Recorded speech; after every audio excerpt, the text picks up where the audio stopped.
Yo me llamo Tomás Granado Salinas y hoy trabajo en el Fondo de Cultura Económica como coordinador editorial. Estoy en la gerencia editorial junto con el gerente editorial, que es Martí Soler.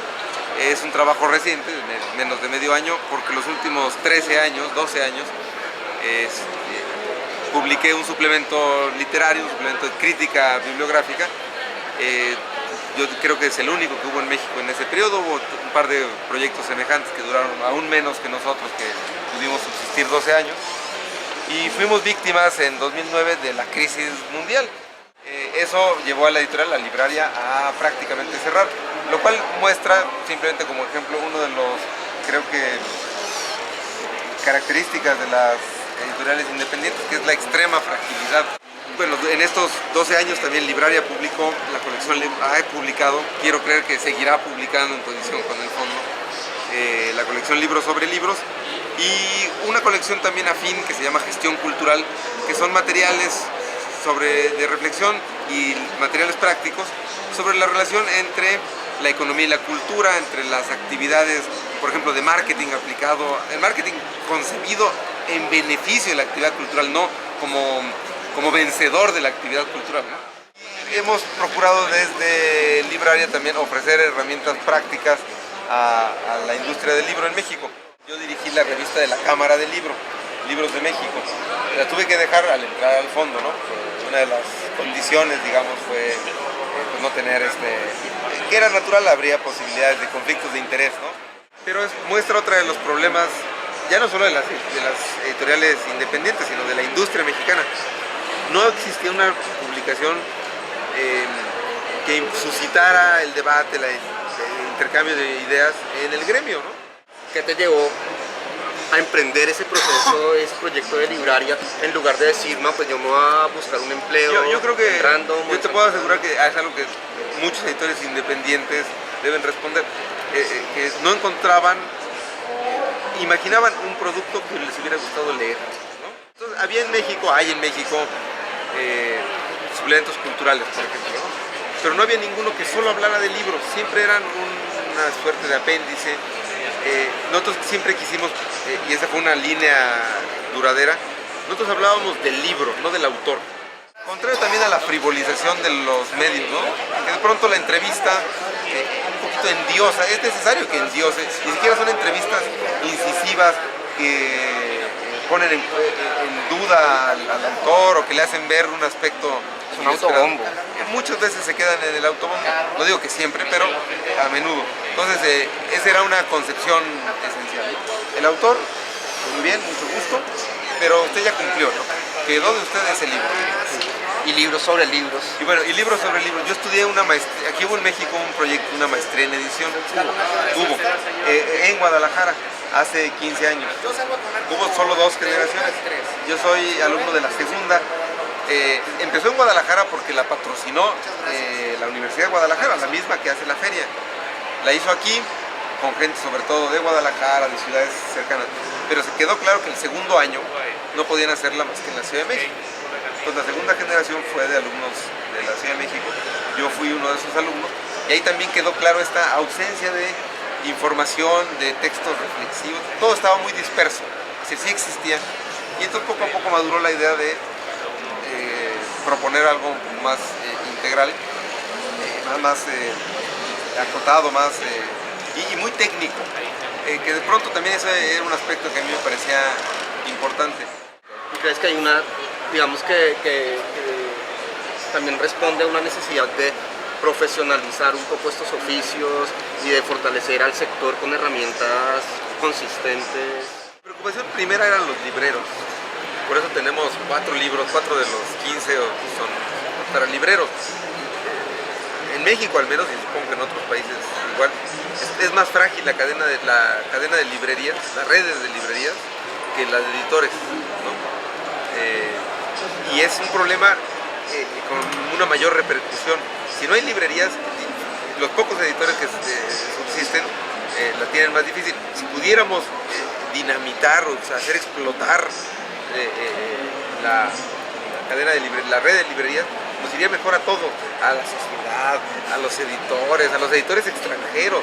Entonces, también es un poco diagnóstico, ¿no? Habría que poner más énfasis en que hubiera más librerías. Una industria que produce contenido, que vive de vender ese contenido, no le interesa el contenido, o sea, consumirlo como herramienta ni Sí. como estrategia para mejorar, ¿no? ¿Por qué? Aquí se aprecia mucho la experiencia, ¿no? Es decir, el viejo librero, el viejo distribuidor, que ya sabe hacerlo y que, ¿para qué sistematizo? ¿Para qué? ¿Quién me va a enseñar algo? Hay un poco esa sensación de la experiencia es la que te enseña y no te queda otro camino más que recorrerlo desde abajo, ¿no? Cargando cajas, etiquetando los libros y al cabo de muchísimos años vas a tener ese conocimiento. Hay una suerte de desdén de la formación, por decirle de algún modo, con unas grandes comillas, académicas. Es decir, la Como una formación- académica, casi. Sí, sí, desinterés, desdén, no le ven lo práctico. Pongo un ejemplo que ahora en el fondo, ¿no? Estuve participando en las decisiones sobre cómo hacer las reimpresiones, ¿no? ¿Qué títulos reimprimir? ¿Cuántos reimprimir? ¿Cuándo reimprimir? Es un problema que se venía resolviendo de un modo más o menos tradicional, digamos. Así se venía haciendo. Había mucho desperdicio. ¿Qué quiere decir desperdicio? Hacer demasiados libros para que se iban al almacén. Y entonces muchos ejemplares iban al almacén y dejábamos de hacer más títulos. Cuando el objetivo, yo creo, de una editorial es tener una oferta viva lo más grande posible. Tengamos más títulos en el mercado. Esa era la conclusión. Al final, digamos, que el lector tenga acceso a una oferta más amplia. Acabas de decir A mí hay algo que me... O sea, parámetros de bibliodiversidad finalmente. parámetros de bibliodiversidad. Hay algo que- Acabas de dar, ese era el propósito. Porque podríamos haber hecho otro criterio, parámetros de rentabilidad.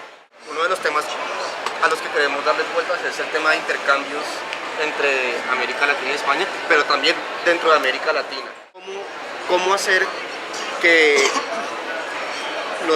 los contenidos, y ya independientemente del libro, del soporte y todo el rollo, circulen de una manera más amplia? Volviendo al principio que decía de esa razón por la que hay muchos editores independientes, cada quien publica lo que querría leer, ¿no? Entonces como que todavía está muy involucrado él, no sé si la vanidad, el ego del editor que dice, esta es mi propuesta. Entonces, una solución racional sería decir, compremos los derechos de o lo que yo publico en México, comprométete tú a publicarlo en Colombia y comprométete tú a publicarlo.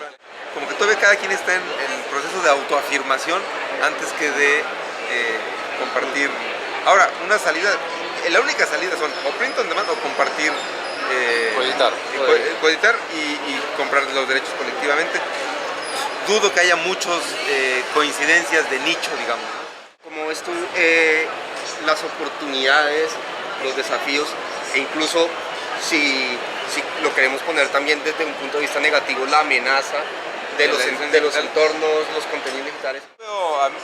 Ahí sí soy optimista, por ejemplo. Durante un largo rato van a convivir los formatos y lo que va a permitir es llegar a gente a la que no llegamos, sencillamente, ¿no? En este Congreso Internacional del Mundo del Libro, ¿cómo percibiste la actitud del sector frente a todo esto de lo digital? Y pues digamos que la portada del libro es diciente, porque tiene Sí, un lector Bueno, creo que en general sí fue el telón de fondo. No era el propósito, pero sí era el telón de fondo. Todo el mundo se refería a la transición que viene. Había mucho un optimismo con un poquito de temor. Ese era, creo que, un poco sintetizando. No fue primero ni contra las nuevas tecnologías. Exacto. No hubo esa sensación de nos amenazan, vamos a acabar con ellas, son una estupidez. ni tampoco el Ni entusiasmo tampoco, crítico. no. ¿verdad? El único entusiasmo acrítico, y que es chistoso, pero ese entusiasmo acrítico se viene abajo por sí mismo. Era la gente de Google. Sí. Es decir, un optimismo bien intencionado, pero que pronto me parece ingenuo. Que en el 2006 todavía no lo creíamos, pero que ahora ya No, se... y están haciendo lo que tiene un costado fantástico y demás. Pero usan palabras que se vienen abajo, ¿no? Estamos facilitando el acceso de toda la humanidad a todos los libros. Al final digamos que ellos lo que están haciendo es allanando el terreno, pues para que su negocio Sí, sea crezca.